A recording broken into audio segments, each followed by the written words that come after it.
So I'm making my version of this bag, which is over $2,000, and I don't have that kind of money to throw on a beautiful bag like this, so I'm just going to make my own version.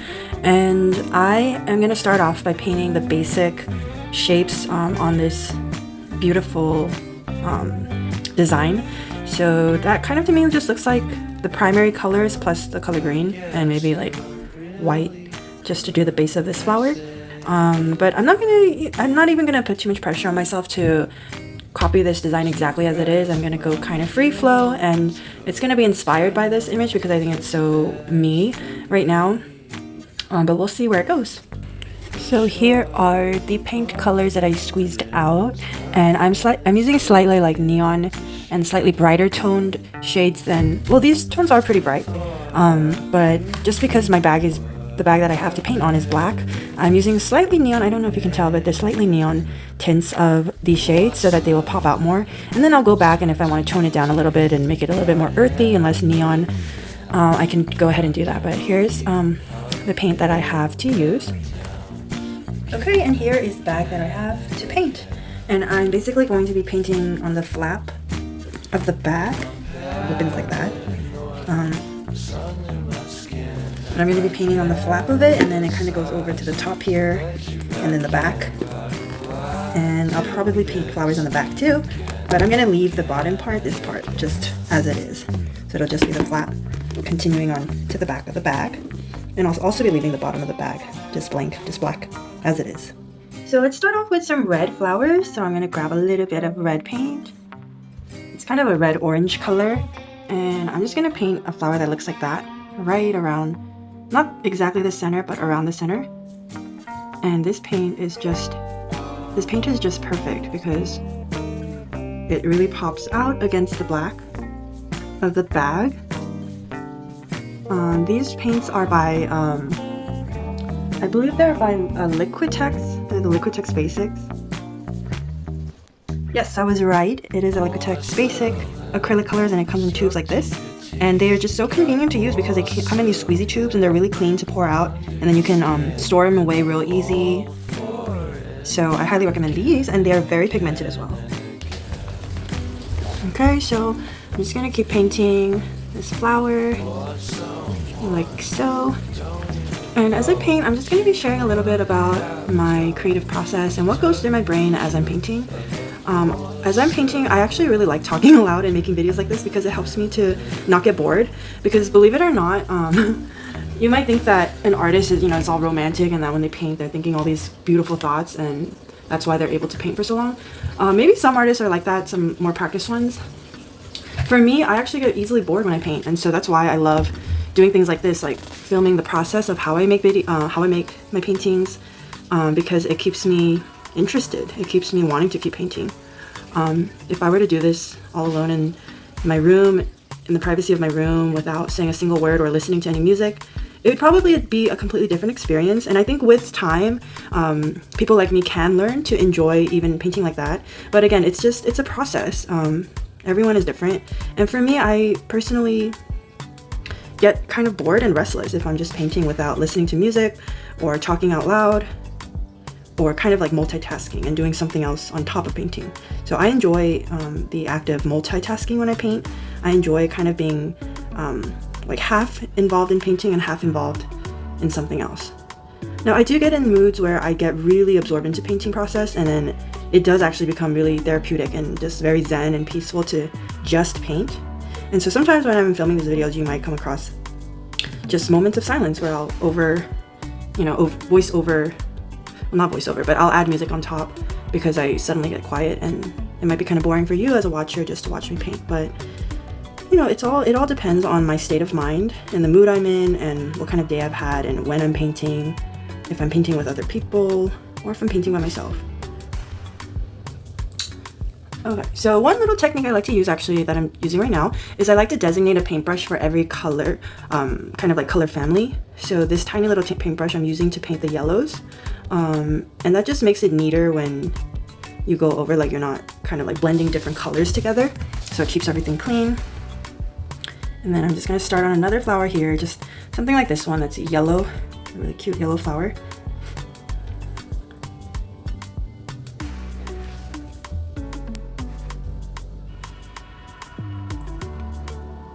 So how I got into painting is actually started when I was about pretty young actually. I remember when I was kind of the most vivid memory I have of myself as an artist, as a visual artist. There's many kinds of artists. You know, painting is not the only way to be an artist, but the most vivid memory I have of myself as a child, having to do with visual art, is actually doing a classroom assignment where we were supposed to draw these.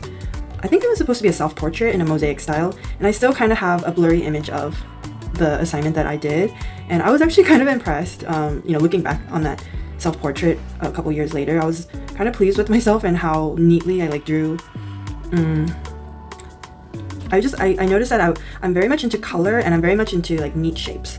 You know, there's all kinds of different artists, and also artists can evolve and change over time, and I've definitely experimented with other types of art, but I do think at the core, the core essence of who I am as an artist is that I love using lots of color, and I really love using fundamental shapes to get a message or some kind of story across through my visual artwork.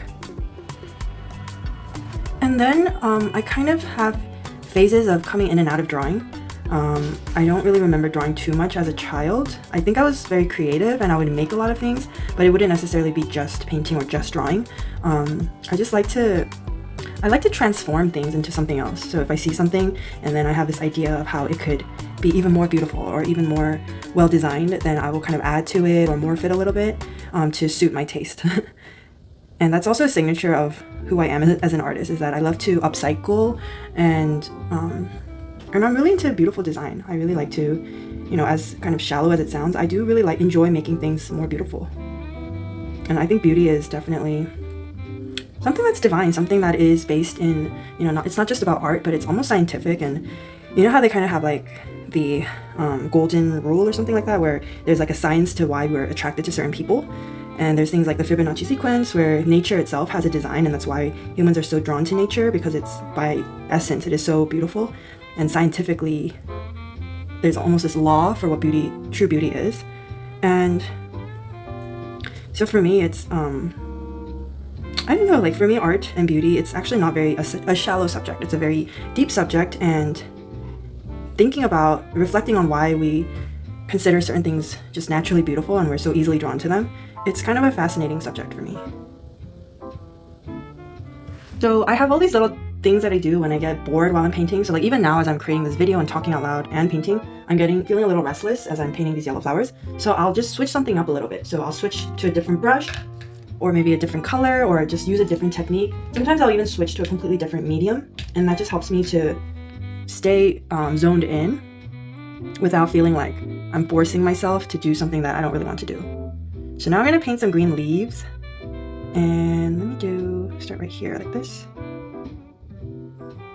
So right now it's kind of like very basic shapes, so it's not really going to look very clean, it's not going to look very pristine, it's not going to look, probably going to not look too, you know, I don't like the word expensive, because, you know, just because something's expensive doesn't mean it's of quality or of good taste, but it's gonna kind of look crafty and not so much like,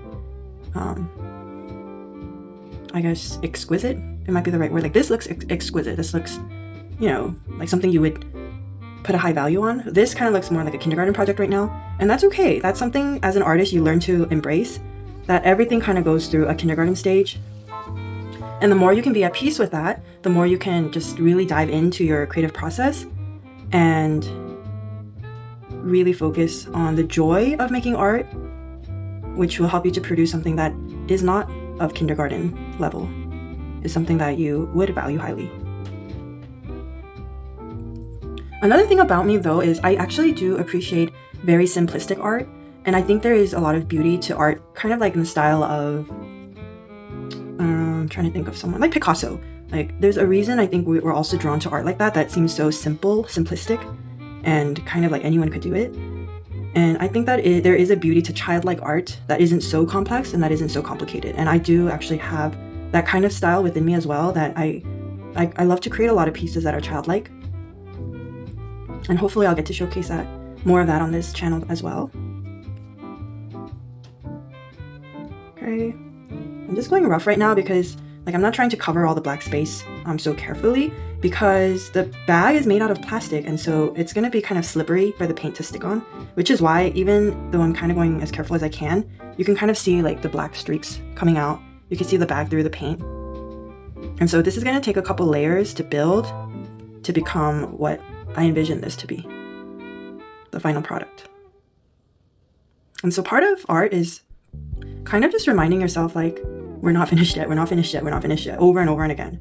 Because sometimes it's easy to look at something in the middle of the process and see how unfinished it is, and to actually be discouraged by that. And so it's a really important part of the creative process to remind ourselves that it's not finished. It's not finished, and so we're not allowed to judge it yet. And I think there is, you know, I never try to judge art, even a finished piece, because I think that, you know, like even a finished piece of art, it's still created in one point in someone's life. And so nothing's ever really finished. Even a piece of artwork is just one little piece of who someone is as an artist. So I never try to like be like ultimately judgy of any piece of artwork.